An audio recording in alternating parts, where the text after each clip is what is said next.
Chapter 21. What is to be? "Get off me!" yelled Jenna, twisting and turning, trying to get free. "You can't get away. I have put a grasp on you," hissed Morwina. Jenna could not believe it. She had been so stupid. She should have run away while she could. Morwina propelled her back along the jetty, and Jenna was convinced that the witch intended to drown her. They reached the mooring post, and Morwina, keeping her grasp on Jenna, leaned down and pulled a small coracle out from underneath. "Get in!" she puffed. There was no way Jenna intended to get into something that looked like a large teacup floating on the river, especially with a witch. "No!" she said, and gave Morwina a shove backward.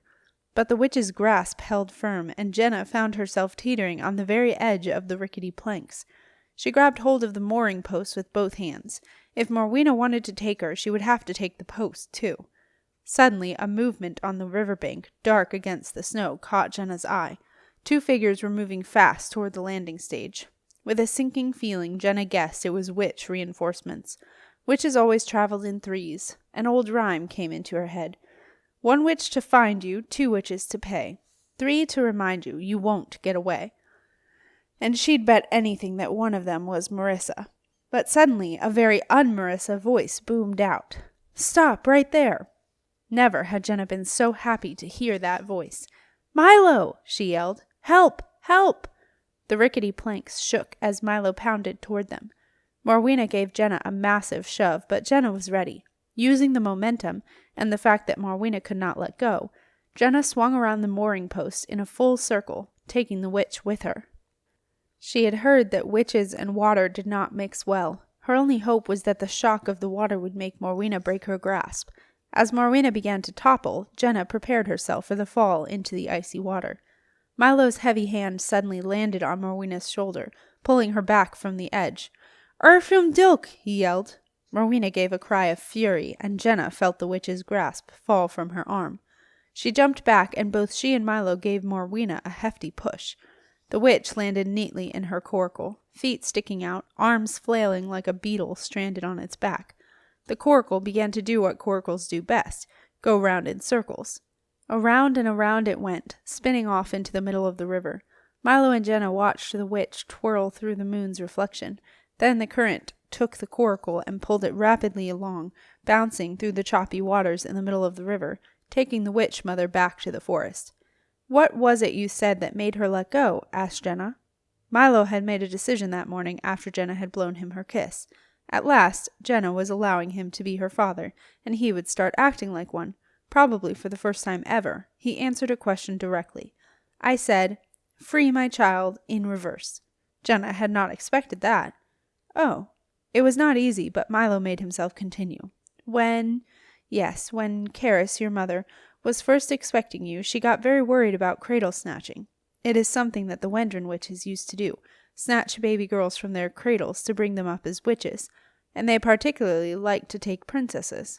A princess is a great prize for a coven, so they say. Jenna nodded. She knew all about that. By the time Karis was queen, the Wendrons had stopped taking castle babies, but your mama was afraid that they might still be tempted by a baby princess, so she told me a powerful reverse. Milo smiled at the memory. Well, actually, she sat me down and made me learn it over and over again. Once again, Jenna was overwhelmed with the what might have been feeling. "And you remembered, after all this time?" Keeping to his resolve to be straight with Jenna, Milo had something to admit. "Well, I almost did. Actually, I'm sure I would have done, but luckily your mother reminded me. It's something you want to get right the first time. There's not always a second chance with a witch." Jenna knew she'd been lucky. She had escaped from the Port Witch Coven once, and from the Wendrons twice now. "Third time unlucky," was another well-known witchy saying.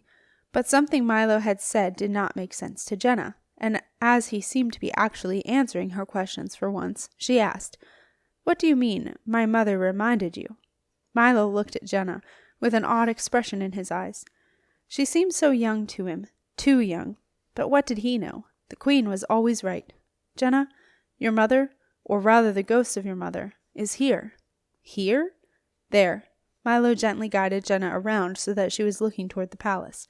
"Oh!" Jenna gasped. Standing on the riverbank at the far end of the landing stage was the ghostly figure of a young woman wearing the long red robes of a queen. Milo asked softly, "Shall we go and meet her?" Jenna was lost for words. She nodded.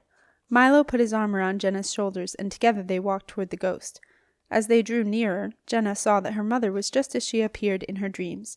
She was surprisingly young. Her long dark hair was caught up in a golden circlet, and her large violet eyes did not leave her daughter for a moment. With every step Jenna took, she felt as though she were walking out of one life and into another. The ghost of Queen Caris stretched out a translucent hand, and in response Jenna held her hand out to meet it, careful to allow the ghost to make the first touch, if she wished. Caris did wish.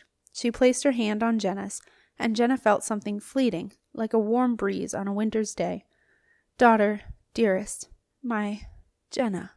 It was hard for Caris to say Jenna's name, because it was not the one she had chosen for her.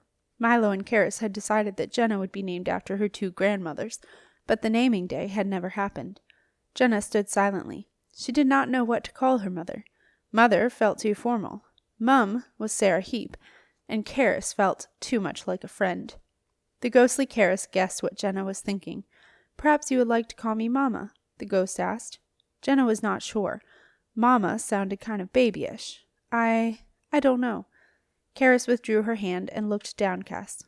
"Of course, you already have a mamma. For more than 14 years you have lived your life with another family, a family that I would never, ever have—" The ghost's voice became faint with emotion.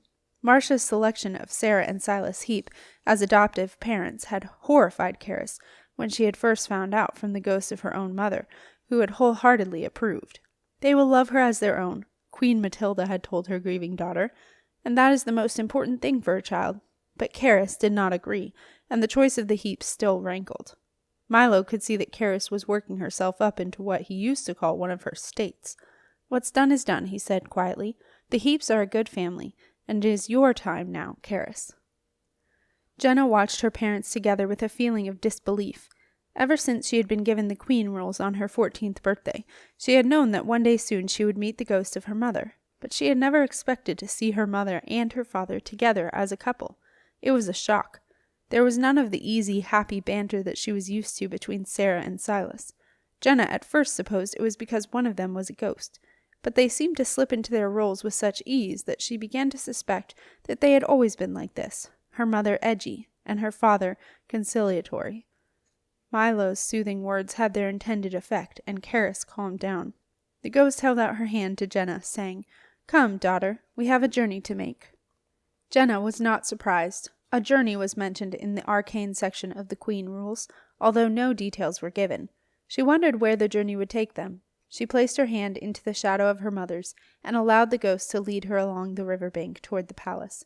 Milo watched his daughter and the ghost of his wife walk away together, then set off after them at a discreet distance. He sighed, overcome as Jenna had been earlier by the sense of what might have been. Sarah and Silas were dozing by the fire in Sarah's sitting room. Arnold and Edmund Heap had gone to bed, but Sarah knew that Jenna was still out. "And I can't go to bed until I know she is safely home, Silas. You go on up without me." But Silas had stayed with Sarah. He wasn't going to leave her alone in that sitting room ever again. So when the door creaked open and Silas looked up to see Jenna peering around, he nudged Sarah. Sarah opened her eyes and smiled at Jenna. "Nice time?" she asked. Jenna did not return her smile. She came into the sitting room and, using the tone that announces something no parent wants to hear, she said, "Mum? Dad?" Sarah and Silas were on their feet in an instant. "Oh my goodness, what is it?" In reply, Jenna stepped to one side and pushed the door behind her wide open. "Oh," gasped Silas. Your Majesty," said Sarah. "Oh, my." Sarah Heap, Silas Heap. The ghost of Queen Caris smiled uncertainly. "Oh, Your Majesty, please come in." The ghost drifted into what had once been her immaculately tidy sitting room and stared at the chaos in horror. Sarah saw the queen's gaze settle on the remains of that night's supper, which was piled on the floor beside the fire, and she quickly threw a towel over it. A red stain from some pickled beetroot, Silas loathed pickled beetroot, spread up through the towel as though someone had shot it, and that made Sarah even more embarrassed. She glanced at Queen Caris, trying unsuccessfully not to look at the great dark blood stain over the ghost's heart. Mum? Dad?" Jenna said again, not knowing where to start. "Yes, love?" Sarah said anxiously. My mother, the Queen, she has something she would like to say to you and Dad. Oh dear. This was a moment that Sarah had been dreading, the moment the past came back to haunt them. It's nothing bad, Mum, Jenna said hurriedly. Really. Sarah was not convinced. Queen Carys looked upset. She could not believe what Sarah Heap had done to her beautiful sitting room. Was this how her daughter had lived too? She was silent for a moment as she tried to compose herself. Sarah and Silas waited nervously. My husband and I, the ghost began, and then turned and beckoned someone in from the corridor. Come in, she said, a little impatiently, Sarah thought. Milo squeezed in through the door and tried to hold it open with the fluffy pink rabbit doorstop with little success. With some difficulty he found a place to stand, wedged between two stacks of dog-eared romance novels, which were liberally splattered with duck poo. The ghost started again. My husband and I wish to thank you both, Sarah and Silas Heap, for looking after our daughter. Sarah glanced at Silas. She didn't like Jenna being described as someone else's daughter. Silas raised his eyebrows in response. Neither did he. The ghost continued. We are both deeply grateful for the love and care you have given her, and we are well aware of the hardships that have befallen you as a result of your guardianship. Sarah flashed a look of dismay at Silas. They were not Jenna's guardians. They were her parents.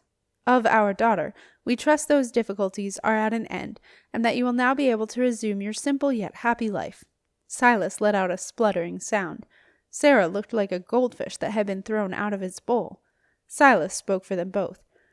Your Majesty, Jenna has brought us nothing but good, and we have always considered Jenna to be our daughter. We always will consider Jenna to be our daughter. Nothing is at an end.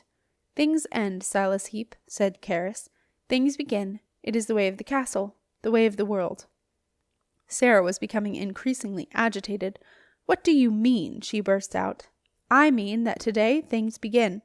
What things? Demanded Silas. That is not for you to know, Silas Heap. Silas thought differently. If it affects our daughter, it most certainly is for us to know. The Heaps were not quite what Carys had expected.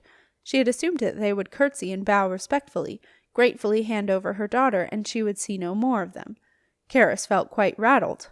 When she had been queen, no one would have dreamed of speaking to her like that, especially Sarah and Silas Heap, stranded at the doorway by the sheer amount of junk she would have to pass through in order to go any further into the room. Queen Carys raised her voice and spoke very slowly. It is time for our daughter to go on her journey, she said. What journey? Sarah demanded. Where? Memories of a similar visit by Marcia Overstrand to take Jenna away from their room in the Ramblings some 4 years in the past had come flooding back. You can't just come here and take Jenna away. I won't allow it. I won't.